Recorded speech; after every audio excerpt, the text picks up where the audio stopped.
The music teacher of class 8 has assigned Amjad to mix any two songs of his choice in a sound editing software and explain the process to the entire class. He wants to use Audacity. Can you help him with the process? First, start Audacity software. And then, to open an audio file, select File and click Open.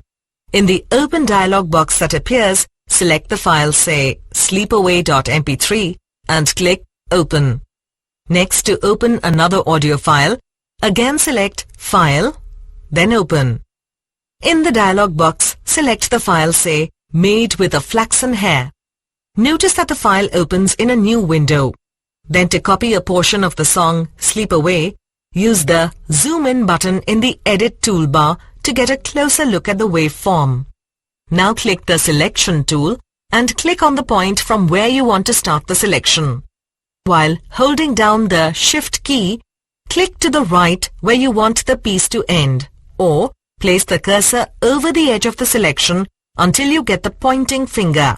Then click and drag left or right to make the selection. Now, to paste the copied portion of the song Sleep Away at certain point in the song Made with a Flaxen Hair, select the window in which the file Made with a Flaxen Hair is open and click at that position on the track where you want to insert the audio. Then select Paste option from the Edit menu. Let us now apply Fade In and Fade Out effects to this copied portion. For this, with the copied portion still selected, select Effect, Fade In, then again select Effect, Fade Out. The Fade In and Fade Out effects will now be applied to the copied portion.